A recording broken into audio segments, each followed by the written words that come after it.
Yo acabé la ESO, pescaba por ahí por el muelle, y un día, si era buena, pues metíme en un barco. Y a ver si aquí la doña Elsa se anima. Pero estudiada, de patrona. Porque yo, por ejemplo, cuando decía que iba a ir a la mar, todo el mundo, es que es durísima, no sé qué. Y yo, sí, claro que es dura, pero a ver, yo tampoco veo a alemanes de 3 metros ir a la mar, ni echan rayos láser, son paisanos normales. Entonces, ¿por qué no vas a poder? No creo que haya trabajos para hombres ni trabajos para mujeres. Hay que ponerle ganas y actitud y ya está. De hecho, la guaja mía, en la escuela, tienen que enseñar yo lo que yo un poco la tierra y la mar. Cuidado.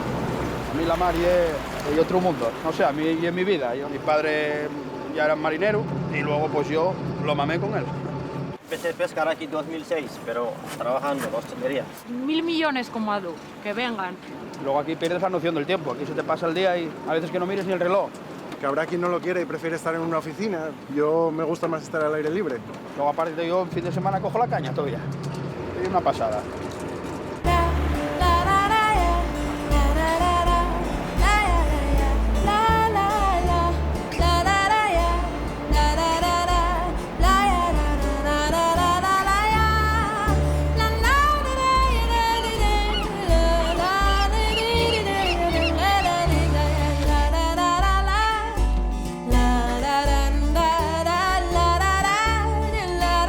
Vas a ayudarme, ¿Ya sabes tú?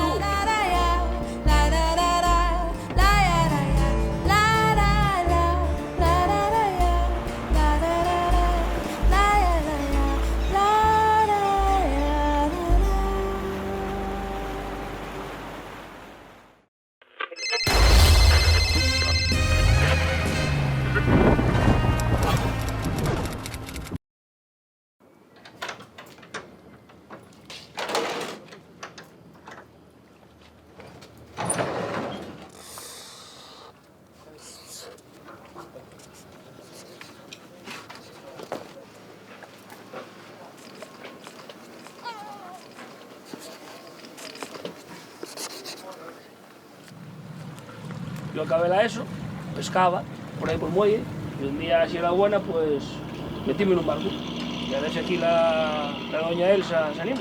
Pero estudiada, de patrona. Porque yo, por ejemplo, cuando decía que iba a ir a la mar, todo el mundo, es que es durísima, no sé qué. Y yo, sí, claro que es dura, pero a ver, yo tampoco veo a alemanes de 3 metros ir a la mar, ni echan rayos láser, son paisanos normales. Entonces, ¿por qué no vas a poder? No creo que haya trabajos para hombres ni trabajos para mujeres. Hay que ponerle ganas y actitud y ya está. De hecho, la guaja mía, en la escuela, tienen que enseñar yo lo que yo un poco la tierra y la mar. Cuidado. A mí la mar es otro mundo. No sé, a mí y en mi vida. Mi padre ya era marinero y luego pues yo lo mamé con él. Empecé a pescar aquí en 2006, pero trabajando en la hostelería. 1.000 millones como Adu, que vengan. Luego aquí pierdes la noción del tiempo. Aquí se te pasa el día y a veces que no mires ni el reloj. Que habrá quien no lo quiere y prefiere estar en una oficina. Yo me gusta más estar al aire libre. Luego aparte yo en fin de semana cojo la caña todavía. Es una pasada.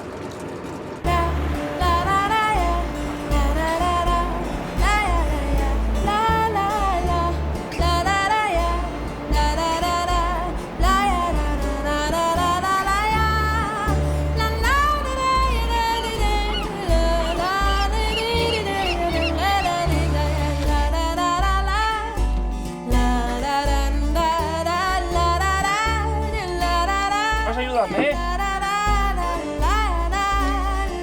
¿Ya sabes tú?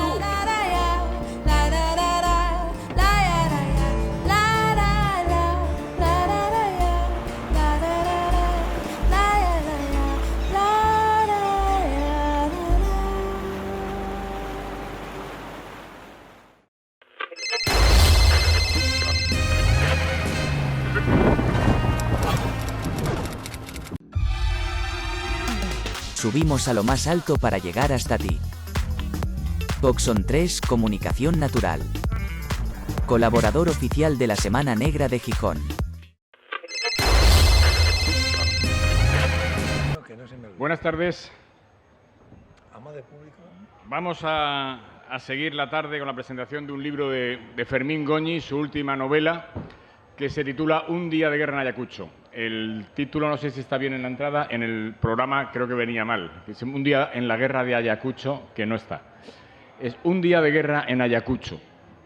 Es la tercera parte de una trilogía que inició Fermín Goñi hace muchos años sobre la emancipación de los territorios americanos, el hundimiento de la monarquía católica y el nacimiento de todas las naciones de América.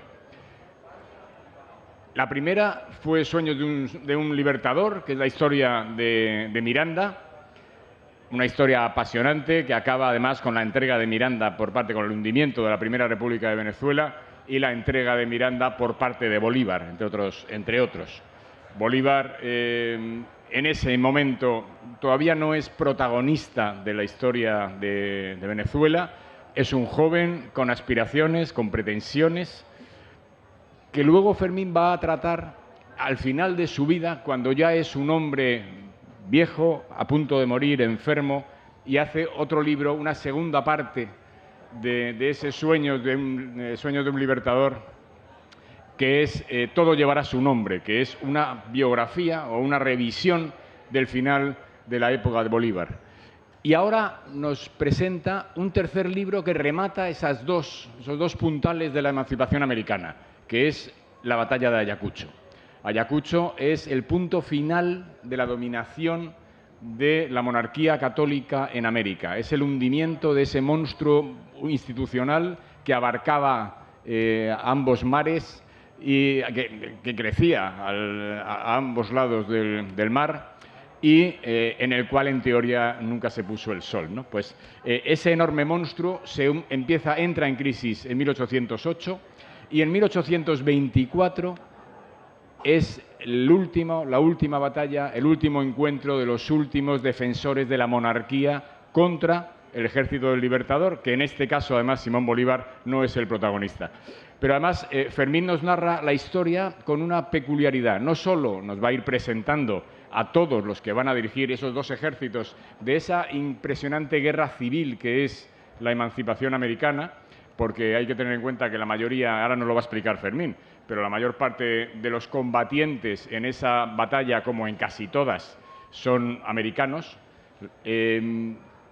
Ese encuentro en ese momento es el final de un imperio, es el final, salvo tres pequeñas plazas que todavía resisten un poco más de tiempo, que son Chiloé, San Juan de Ulúa y el Callao, y es el final de un enorme sueño o de una enorme pesadilla, depende de quién lo cuente, que había durado 300 años, que en boca de Quintana, que es el poeta de la época liberal, había convertido los 300 años de absolutismo, en América se habían convertido en 300 años de ocupación española en aquel territorio.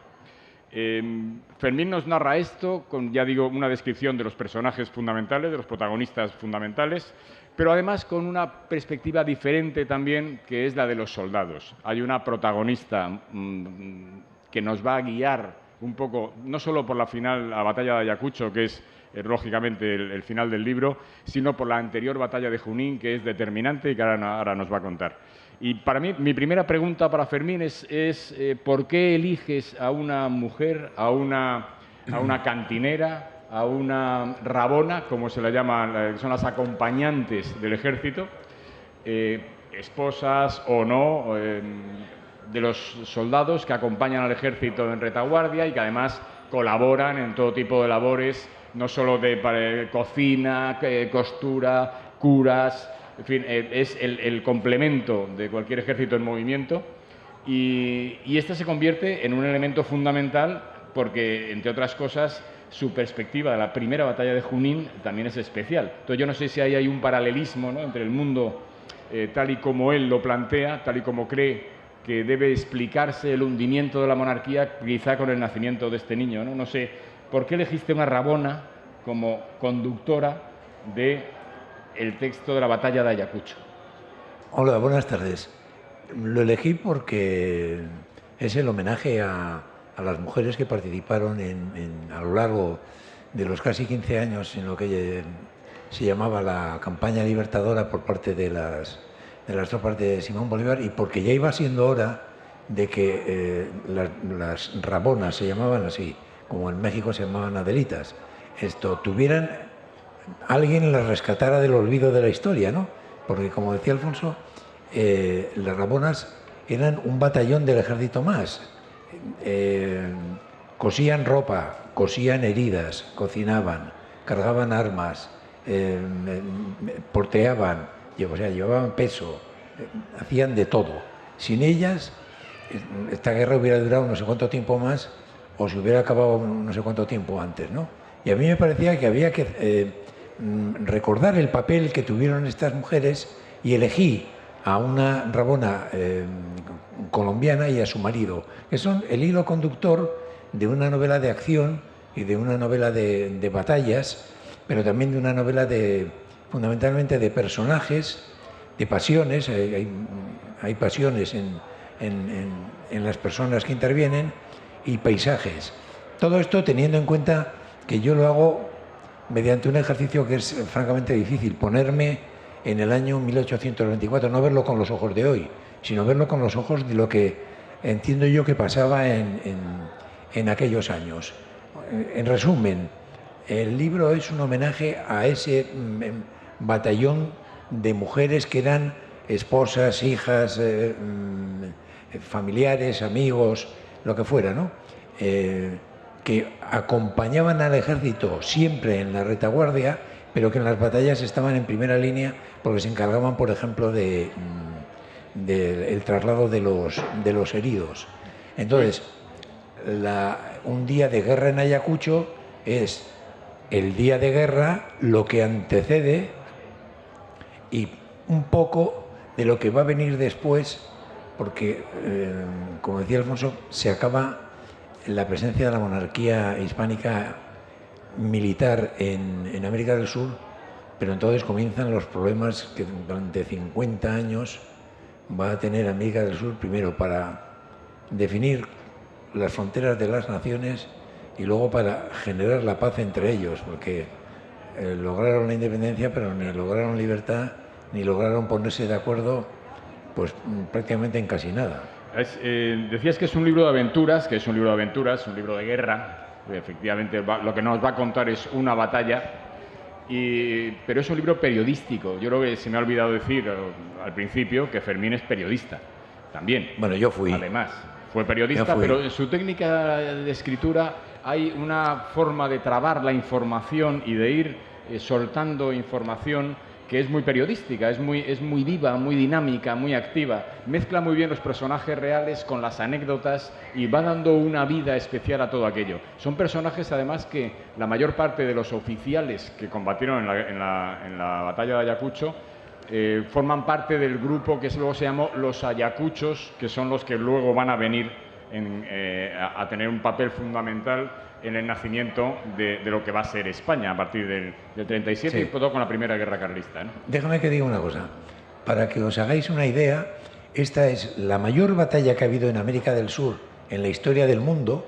Se van a enfrentar aproximadamente 15.000 soldados, prácticamente 7.500 y 7.500. Pero es que es en los Andes, o sea, es en la falda del Condorcunca, es a casi 4.000 metros de altura, en unas condiciones, bueno, extremas para los dos bandos, porque los dos bandos llegan, después de 15 años, lo que queda de ejército está absolutamente derrengado, no tienen fuerzas para nada. Y en 3 horas, porque esta batalla dura 3 horas y hay hay más de 2.000 muertos, se resuelve una guerra que llevaba 15 años. Y digamos que la principal virtud de lo que allá sucede es el planteamiento estratégico y táctico. Estrategia y táctica son dos acepciones que son puramente militares. Ahora se habla de la estrategia en el fútbol, no. Estrategia es un término militar, ¿no? Y estando el ejército español en la cumbre del Condorcunca, a 4.000 metros, y estando el ejército de Sucre aquí, 300 metros más abajo, la estrategia y la táctica sirve para que con pocas bajas, con muchos disparos, pero con pocas bajas, y me parece que solo 3 disparos de cañón logran en 3 horas derrotar a un ejército donde está los principales generales que tenía el ejército de la monarquía en el mundo en general, o sea, en España y en el mundo, ¿no? Tiene un protagonismo importante un asturiano, que es el general Valdés, que comete para mí una de las hazañas en las historias militares, y es que en 30 días y cruzando los Andes recorre 1000 kilómetros a pie y llega, después de darse semejante paliza, llega para esta batalla, no llega de vacaciones, ¿no? Por lo tanto, yo antes decía que esta novela es de personajes, de pasiones, porque hay peleas entre ellos y en los dos bandos, y de paisajes. Pero claro, el paisaje es magnífico cuando tú vas de vacaciones a ver el Cóndor Cunca y ver una parte de los Andes en su grandiosidad. Pero claro, hay que ponerse en 1824, gentes que llevan años recorriendo los Andes, y primavera, invierno, verano y otoño, mal vestidos, mal comidos y mal armados. Y una buena parte con escasa o ninguna motivación. Y añadir otra cosa, es una pelea en la que la mayor parte de los que van a combatir son naturales del lugar, es decir, españoles peninsulares hay muy pocos, y luego hay muchísimo peruano, y todavía no se han formado las naciones, pero en fin hay colombianos, venezolanos, puertorriqueños, cubanos, en fin, argentinos, de toda América del Sur. Hay decías, 4.000 metros de altura, 15.000 hombres, 3 horas de combate, parece que es un choque, pero bueno, son 1.500 muertos, que no es un encontronazo, no. O sea, es una masacre muy importante, es una batalla muy seria, que se le acusó además de cierta connivencia entre la masonería, ¿no? Como si había un acuerdo tácito de no pelear, sí. Pero la batalla se dio, y los muertos son reales. Claro, había, sobre esta batalla y sobre los generales que representaban al rey de España, cae la maldición y les llaman los ayacuchos, generales sin honra que se rindieron al primer disparo. Bueno, yo creo que eso no es cierto, yo no estaba allá ese día, pero en fin, he estado unas cuantas veces exactamente allá donde fue el lugar, en la Pampa de Quinoa, y he hablado con muchos militares, y eso no es posible, porque entonces no hubiera habido 1.500 muertos y 700 heridos, de los cuales 699 murieron en los días siguientes, ¿no? Pero es curioso cómo, llamándoles los ayacuchos despectivamente como gente que se rindió, con el paso de los años, todos, o sea, Espartero, lo conocéis, el general Espartero, ¿no? Maroto, Valdés, Canterac, bueno, todos los que Ferraz, llegan todos a puestos digamos que virreyes, capitanes generales, presidente del Consejo de Ministros, ministro de la Guerra, ministro de todo. ¿Por qué? Es que eran buenos militares. Lo que pasa es que aquel día perdieron, y si no hubieran perdido aquel día, lo hubieran perdido 3 meses después, porque el signo de los tiempos era que las menguadas tropas de la monarquía hispánica no podían sostener ya una posición en el sitio donde estaban. O sea, incluso si hubieran ganado Ayacucho, se hubieran quedado aislados. Sí, estamos hablando de 1824. ¿Cuál es la situación en 1824 de la monarquía católica en América? México se ha emancipado en el 22. Nada. No queda más que esto. Río de la Plata se ha emancipado. El Alto Perú es incontrolable. Está Güemes, Paraguay, Uruguay. Uruguay todavía está en combate en Brasil, con Buenos Aires. Perdona, 50 años. Dentro de Argentina. Claro, están todos en guerra civil. 50 en toda años. parte Argentina. Chile se ha emancipado. Solo queda Perú. Solo queda Perú y no entero. Solo queda una parte de Perú. Claro, la parte donde se van a pelear, sí. Y Cuzco, porque en Lima estaba Bolívar. Bolívar no, ¿por qué no participa Bolívar, el libertador, en esta batalla? Porque esto es una cosa bastante insólita. Bolívar era el presidente de Colombia. Bueno, pues recibe un correo. Un correo es 5 soldados con un capitán al mando, con una orden del Congreso de Colombia pidiéndole que se retire del campo de operaciones porque, esto es literal, no es honroso que el presidente de un país esté cerreando en otro. Esto ya adelanta el lío que van a tener los colombianos años después, que ya empezaban a no soportar a Bolívar, ¿no? Y Bolívar se tuvo que retirar a Lima, que es una cosa que a mí, bueno, lo conozco, creo que conozco bien esta historia. Me llama la atención porque Bolívar estuvo en Lima asistiendo a todo tipo, porque en Lima no se enteraron de nada, no se enteraron de nada. Y estaba, pues, iba a corridas de toros, al teatro, en fin, y decía que no, está en sus cartas, no lo digo yo, que no les entendía, que era gente que no entendía a los peruanos. O sea, bueno, decía que eran viciosos hasta la infamia. Pues su amante era peruana. Y su amante era... O sea que también, a lo mejor eso da pistas.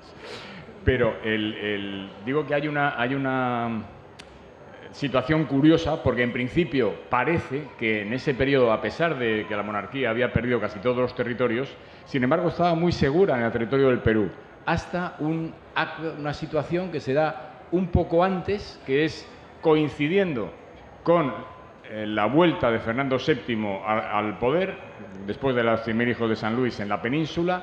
Fernando VII recupera el poder absoluto, empieza la represión salvaje, empieza el terror, y igual que la Serna y Canterac y Valdés habían dado un pequeño golpe de Estado cuando había llegado el trienio liberal en el 20, en el 23, con la llegada de Fernando VII, hay un personaje que se llama Olañeta, un general, que decide que no, que él no reconoce el poder del virrey vigente, que ha sido nombrado por liberales, y decide que él se autoproclama virrey del Perú y se separa del ejército de la monarquía con unos 4.000 hombres. Es decir, antes de esta debacle final hay una defección de parte del ejército de la monarquía de 4.000 hombres al mando de Olañeta, que se internan y se apartan. Y Olañeta empieza a llevar tratos además también con Bolívar, como si fuera su amigo. Bueno, es que mientras está ocurriendo esta batalla, que ya digo que es la más gorda que ha habido en el sur de América hasta el día de hoy, Olañeta con sus 4.000 fieles, con los 4.000 soldados que le siguen, sigue estando cerca de Cochabamba, Bolivia, de espectador a ver qué pasa. Y era un hombre tan absolutamente terco que cuando le dijeron que se había hundido todo y bla, bla, bla, dijo que no. Bueno, está claro, lo mataron sus propios soldados porque veían cómo iban a estar guerreando, pero ¿por qué? Y en los Andes, ¿no?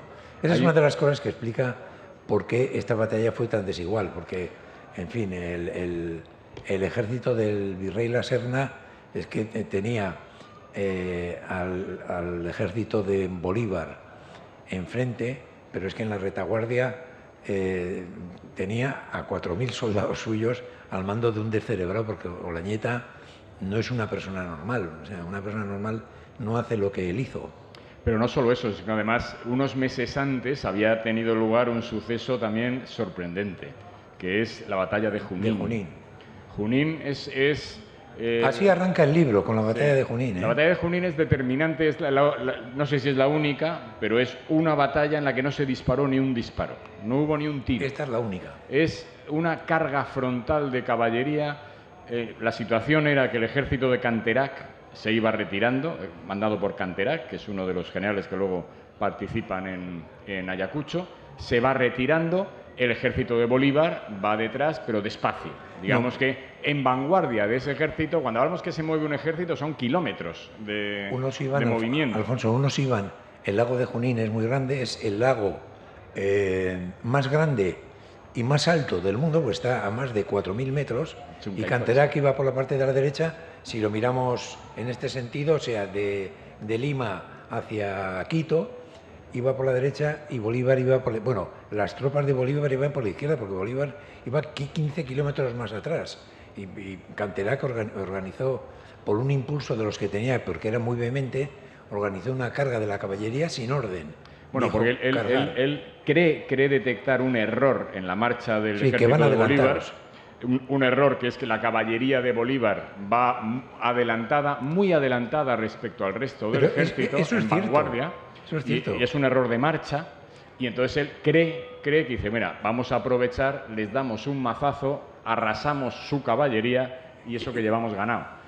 Estamos hablando de 1.300 hombres de caballería, Exacto, sí. la real. Son 8 escuadrones completos, que se le ocurre la disparatada idea de lanzar 8 escuadrones en carga por el Sin lago orden. Chincaicocha. Sin orden. Y por una zona embarrada, es decir, hay Alessandro Barbero, en la novela de Waterloo, hace una disquisición preciosa, ¿no? Dice, no, la caballería, cuando habla precisamente de la carga de la caballería francesa y la inglesa.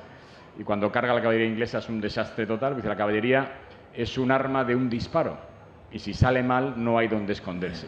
Entonces, si tú lanzas la caballería en carga, por eso la caballería normalmente siempre carga al paso y luego al trote controlado. O sea, la carga de caballería es durante muy pocos metros y siempre y cuando se haya roto un cuadro de infantería. Si no, la caballería es ineficaz, no vale para nada, porque la arrasa la infantería. Entonces, este hace una carga salvaje de una distancia inmensa, una carga en que cuando lo chocan contra los escuadrones patriotas de Bolívar, evidentemente el primer choque es devastador, pero la caballería en tal realista se queda desfondada, agotada, No, dispersa. Se queda sin caballos, porque en el primer choque mueren muchos más caballos que personas. Entonces, una caballería sin caballos, pues ya me contaréis qué es lo que puede hacer, ¿no? No, y lo bonito, la batalla de Junín además está narrada por Borges, porque su antepasado de Borges, era oficial de lo que era entonces el escuadrón de caballería de los húsares. Isidoro Suárez le dedica un poema a Borges que yo lo recupero porque merecía la pena, vamos. Del escuadrón de los húsares del Perú, que luego se llaman, y que es la guardia presidencial, además, precisamente del Perú, que son los húsares de Junín. Precisamente. Exacto. Porque es un escuadrón de caballería que no es golpeado al principio, que cuando la caballería de la monarquía se abre y se disgrega y se dispersa, ellos se mantienen ordenados y empiezan a masacrarlos. Claro, lo que Bolívar ve es el choque, y Bolívar da orden de retirada y dice, bueno, nos han masacrado.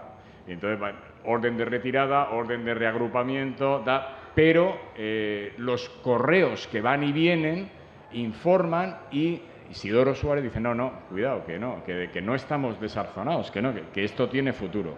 Y él, por su cuenta y riesgo, empieza una carga controlada y ganan la batalla. La batalla de Junín es definitiva, de tal forma que Canterac luego va a estar marcado a partir de entonces. Bueno, y aparte, claro, le obliga a la caballería de Canterac. Primero, se descompone la formación del ejército de la monarquía española, y Canterac retrocede del pelo de 50 kilómetros.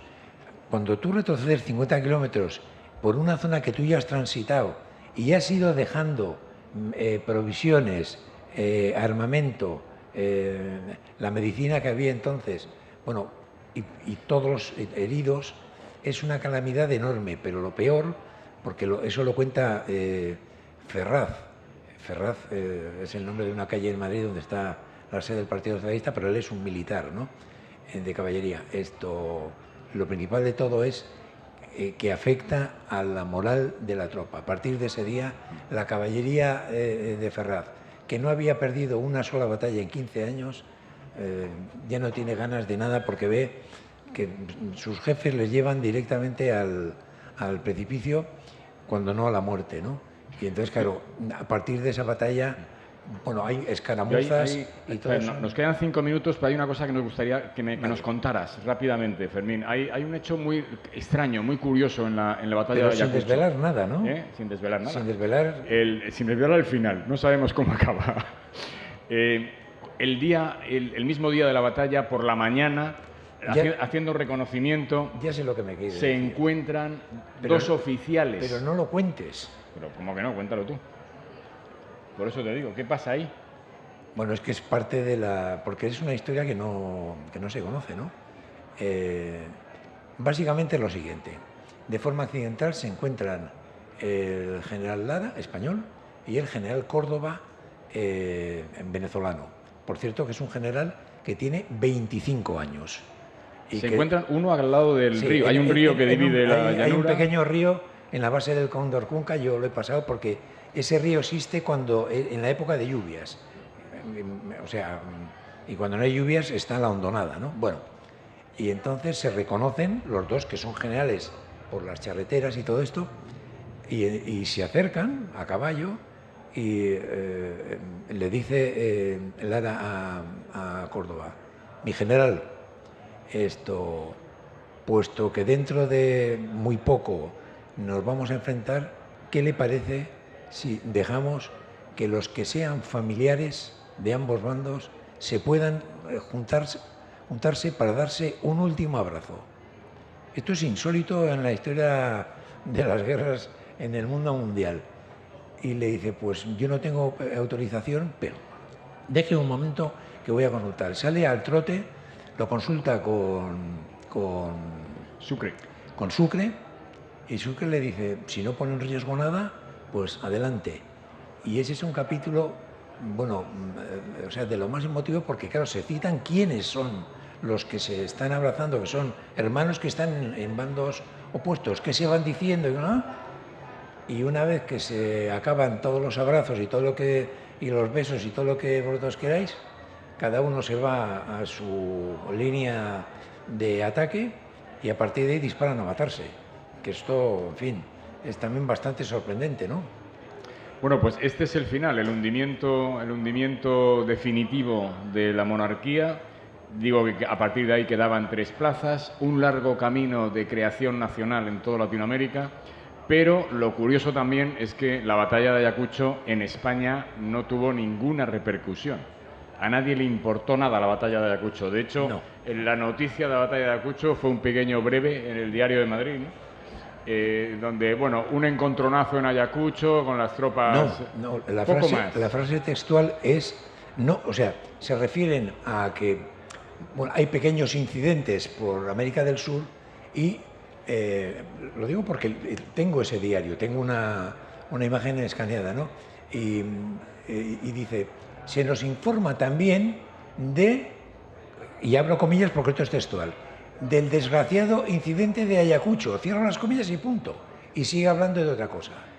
Y se queda como el desgraciado incidente de Ayacucho, oye, que es nada menos que el final de la presencia de las tropas de la monarquía hispánica en América del Sur. Esa fue toda la referencia en un solo periódico y no encontraréis en ningún libro de historia que se hable de este tema, en ninguno. Por eso hemos tenido que escribir una novela, claro. Sí. Y nada más, no sé si tenéis alguna pregunta, porque creo que ya nos van a empujar nos tenemos que ir ya. Sí. ¿Un minuto? Hombre, un minuto. Bueno, pues entonces, en un minuto lo que podemos decir es que creo que el libro cuesta 11 euros, o sea que es, vamos, más por menos no es posible, que es un gran éxito de ventas en América Latina y en España, ¿no? Yo voy a decir que además es interesante también dentro de esa noticia del evento de la batalla de Ayacucho que dentro del movimiento de los liberales españoles muchos se alegraron de la derrota de Ayacucho porque también simbolizaba la derrota de la monarquía, de la derrota de los que en ese momento, que era la monarquía absoluta, estaba coaccionando, persiguiendo, ahorcando a los liberales en España. Claro, en la península y en Latinoamérica el movimiento de los liberales y pensadores liberales va en las dos direcciones. O sea que Ayacucho se ha vivido posteriormente como una derrota, o como se ha explicado en América de forma muy diferente a la nuestra, ¿no? Bueno, en América del Sur es la gran batalla, o sea, la madre de todas las batallas, perdón, y además es el acto más heroico, porque se considera que, y este es un dato absolutamente erróneo, porque están los partes de guerra de los ejércitos, que 4.000 sudamericanos vencieron a 9.000 soldados realistas. No, las tropas eran las mismas. Y esperar a dentro de 2 años, no os digo nada más que eso, al año 24 veréis la repercusión enorme que tendrá. Ahora sí que nos echan. Una pregunta rápida. Que no te digo nada. Buenas tardes. Sí.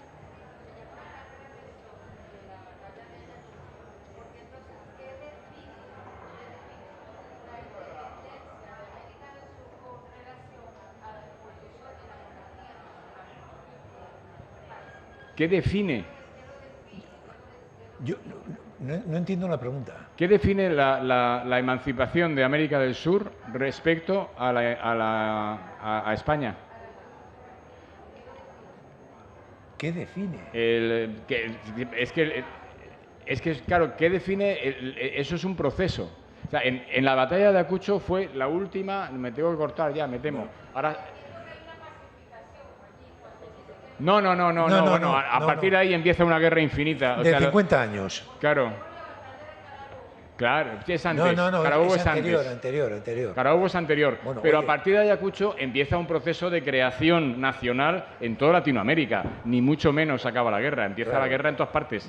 Porque luego viene el proceso de la fundación de la Gran Colombia, que, bueno, ya nos vamos. Las naciones. Oye, muchas gracias por asistir, pero si os interesa, estará firmando allí Fermín ahora.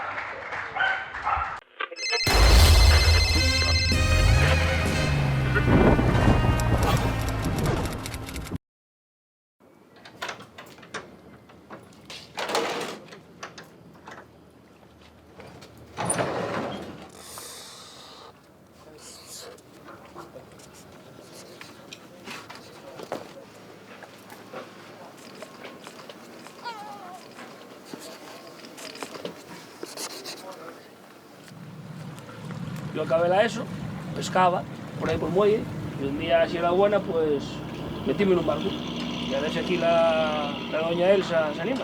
Pero estudiada, de patrona. Porque yo, por ejemplo, cuando decía que iba a ir a la mar, todo el mundo, es que es durísima. Y yo, sí, claro que es dura, pero a ver, yo tampoco veo a alemanes de 3 metros y a la mar, ni echan rayos láser, son paisanos normales. Entonces, ¿por qué no vas a poder? No creo que haya trabajos para hombres ni trabajos para mujeres. Hay que ponerle ganas y actitud y ya está. De hecho, la guaja mía, en la escuela, tienen que enseñar yo lo que yo un poco la tierra y la mar. Cuidado. A mí la mar es otro mundo. No sé, a mí y en mi vida. Mi padre ya era marinero y luego pues yo lo mamé con él. Empecé a pescar aquí en 2006, pero trabajando en la hostelería. 1000 millones como Adu, que vengan. Luego aquí pierdes la noción del tiempo. Aquí se te pasa el día y a veces que no mires ni el reloj. Que habrá quien no lo quiere y prefiere estar en una oficina. Yo me gusta más estar al aire libre. Luego aparte yo en fin de semana cojo la caña todavía. Es una pasada.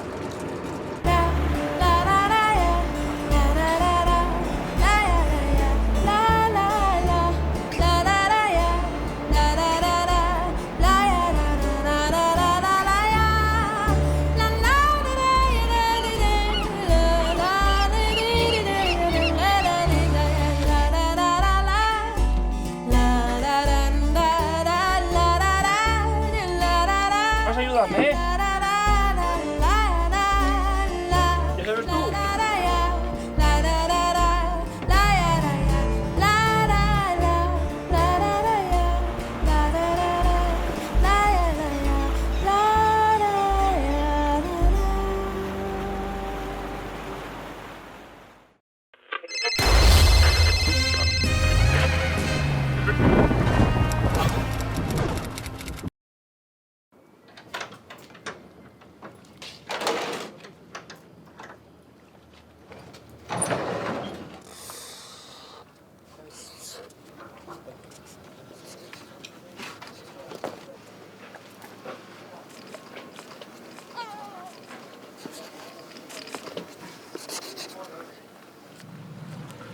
Yo acabé la ESO, pescaba por ahí por el muelle, y un día, si era buena, pues metíme en un barco. Y a ver si aquí la doña Elsa se anima.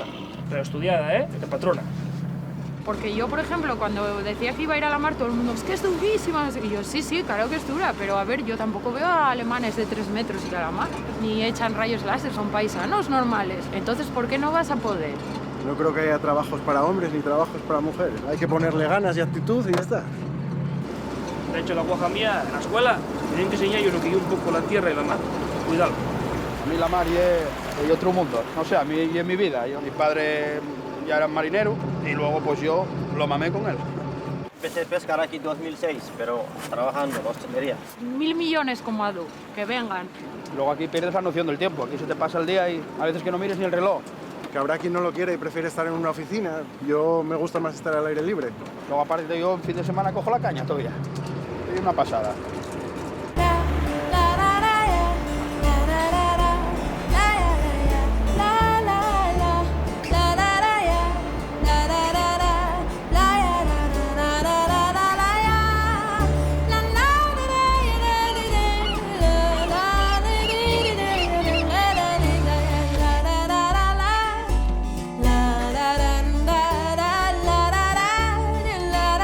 Vas a ayudarme, ¿eh?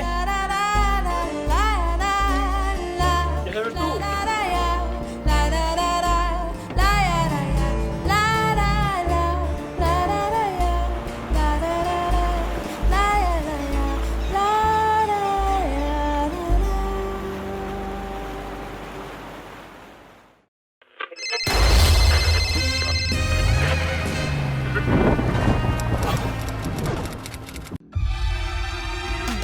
Subimos a lo más alto para llegar hasta ti. Coxon 3 Comunicación Natural. Colaborador oficial de la Semana Negra de Gijón.